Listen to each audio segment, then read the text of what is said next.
भट्टी साहब, आप क्या वजह समझते हैं? मैडम शेख, बड़ा दिलचस्प सवाल है आपका कि भारत पड़ोसी है, ताल्लुकात बेहतर ना होने की वजह क्या है? मैडम शेख, इसकी वजह है सरेंडर मोदी, इसकी सियासती पाकिस्तान दुश्मनी है। आपको याद होगा हसीना वाजिद के साथ एक मुआहदा किया था और मुआहदा उस तस्वीर के आगे किया गया था जहां जो तस्वीर 1971 में हमने हथियार डाले थे। और सरेंडर मोदी साहब कहते हैं कि अमली तौर पर फ़ख्र महसूस करते हैं पाकिस्तान तोड़ने में मैंने अमली तौर पर हिस्सा लिया। मैडम शेख, इसकी वजह है बीजेपी और आरएसएस का फ़लसफ़ा, राष्ट्रीय स्वयं सेवक संघ, हिंदुस्तान हिंदुओं का, मुसलमान और अक़लियतों के दुश्मन, ये मुसलमानों को मुस्लिम तारीख़ से भी निकाल दो। मैडम शेख, इसकी वजह है अखंड भारत का ख्वाब, खित्ते की चौधराहट। मैडम शेख, इसकी वजह है मसला कश्मीर, मकबूजा कश्मीर, जो ना हल हो रहा है ना मामला आगे बढ़ रहा है। मैडम शेख, इसकी वजह है हमारा माजी, तल्ख हादसों, तल्ख यादों भरा माजी। 47 में ही शुरू हो गया था तकसीम में ज़्यादतियाँ, 1965, 1971, कारगिल और बहुत सारे हादसे और साने। मैडम शेख, इसकी वजह है हमारी जोग्राफियाई रोले, एक किसी के पीछे चीन, किसी के पीछे रूस, किसी के पीछे अमेरिका, बड़ी कुव्वतों के खेल और असला बेचते रहो, लड़ाते रहो, और यानी इंटरनेशनल मैदान बना हुआ है हमारा ख़ित्ता।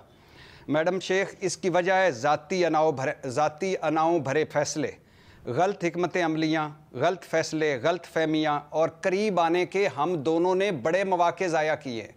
माजी में हमने भी बड़े ब्लंडर मारे हैं और भारत ने भी बड़े ब्लंडर मारे हैं, और हम कई मरतबा करीब आए, लेकिन बदकिस्मती हुई कि फिर दूर चले गए। मैडम शेख, इसकी वजह है कायद-ए-आज़म साहब का जल्दी चले जाना, पाकिस्तान के वाहिद और इकलौते रहनुमा और इकलौते लीडर जिनके साथ लीडर और रहनुमा लिखा जा सकता है। कायद-ए-आज़म साहब के बाद हमें कोई कार्बन कापी भी नसीब ना हुई। कायद-ए-आज़म गए, ना कायद रहे, ना कायद का पाकिस्तान रहा। कायद-ए-आज़म साहब 8-10 साल रह जाते तो आज इस खित्ते की सूरत हाल मुख्तलिफ होती। मैडम शेख, 2.25 अरब इंसान हैं इन दो मुल्कों में, 2.25 अरब से ज़्यादा। पूरे खित्ते पर हमारी कशीदगी और लड़ाइयों का असर पड़ रहा है। हम लड़ कर प्रॉक्सीज़ वार कर के गालिबन अभी तक थके नहीं हैं। पाकिस्तान एक हकीकत है, भारत एक हकीकत है, हम दोनों पड़ोसी हैं, ये एक हकीकत है। मैडम शेख, अक्सर मैं सोचता हूँ और अक्सर मेरी ये ख्वाहिश दिल में आती है कि काश हमारे ताल्लुकात बेहतर होते, एक दूसरे से तिजारत होती, एक दूसरे के यहाँ सरमायाकारी होती, एक दूसरे पर एतमाद होता।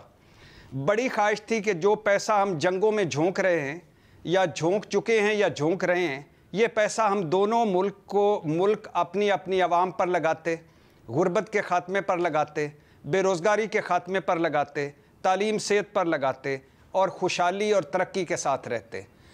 मैडम शेख, अभी भी कुछ नहीं गया, अभी भी कुछ नहीं बिगड़ा, अभी भी हमारे दोनों मुल्कों की क़ियादत अगर थोड़ा सा अपने कद से बड़ी हो जाए और इस खित्ते और इस 2.25 अरब इंसानों का सोचे और अपने अपने हालात का सोचे, तो हम दोनों मिलकर किस्मतें बदल जाएंगी अगर हम दोनों मिलकर आगे बढ़े तो। लेकिन अनफॉर्चुनेटली वही कहा है कि तल्ख यादें, तल्ख माजी और तल्ख हाल, और मुस्तकबिल में भी कोई खैर की उम्मीद नज़र नहीं आ रही। अच्छा भट्टी साहब, आपने कहा अगर दोनों मुल्कों की क़यादत थोड़ा सा कद दिखाए, लेकिन बार बार कहा यही जाता है और देखने में भी यही आता है कि पाकिस्तान तो बड़ी दफ़ा दोस्ती का हाथ भी बढ़ा चुका है। पाकिस्तान ने तो अभी हाल ही में, बल्कि कल परसों की बात है, वज़ीर आज़म ने खुद मुज़ाकरात की मेज़ पर बैठने की दावत दी भारत को, लेकिन भारत की तरफ से जारहियत होती है और वहाँ से फिर मौक़िफ़ भी ऐसा जारे आता है, कहा जाता है हम तो बैठेंगे ही नहीं इनके साथ। तो ज़्यादा कसूरवार कौन हुआ?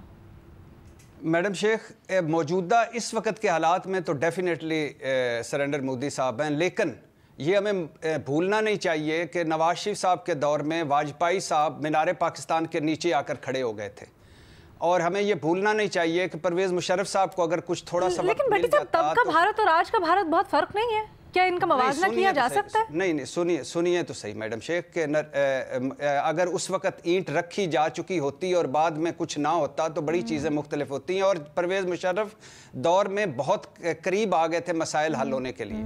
और अभी इमरान खान दौर में हमें पता चलता है, अब बताया जाता है कि मोदी साहब ने पाकिस्तान आना था, کہیں بلوچستان اور سندھ کی سرحد پر انہوں نے کوئی اپنے کسی ہندو وہ جو اور اس کی عمارت کا ادھر جا وقت چند گھنٹے گزارنے تھے اور پھر عمران خان کے ساتھ آ کر کھڑے ہونا تھا.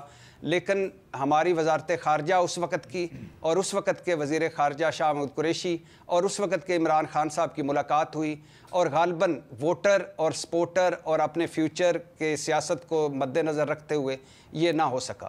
تو بہت دفعہ اس طرح کی بہت اہم بات آپ بتا رہے ہیں. یہ کب کی بات ہے ایگزیکٹلی؟ کوئی سال بتا سکتے ہیں یا کوئی ایگزیکٹ موقع؟ میڈم شیخ یہ عمران خان صاحب کے غالباً سال رہتا ہوگا حکومت میں. یہ اس وقت کی اسٹیبلشمنٹ اور اس وقت کی جو بیک ڈور ملاقاتیں تھیں دبئی میں اور اس وقت کے یہ سارا بڑا ایک بہت زیادہ ایک ہوئی تھی ڈیولپمنٹ، لیکن انفارچونیٹلی یہ سرے نہ چڑھ سکی. اور کیوں؟ کیا جو ایک نیریٹو بنایا جاتا تھا خاص طور پر اینٹی انڈیا، اینٹی مودی، اور پھر ظاہری بات ہے 27 فروری بھی ہوا تھا تب، اس کی وجہ سے نہیں ہو سکا یہ؟ بہت ساری چیزیں میڈم شیخ اس میں آئیں اور خاص طور پہ جو آئی وہ یہ آئی تھی کہ جو جس طرح مقبوضہ کشمیر کی آزاد حیثیت ختم کر دی گئی ہے تو ہم اپنے ووٹرز کو ہم اپنے سپورٹرز کو ہم اپنے عوام کو کیا آگے دکھائیں گے.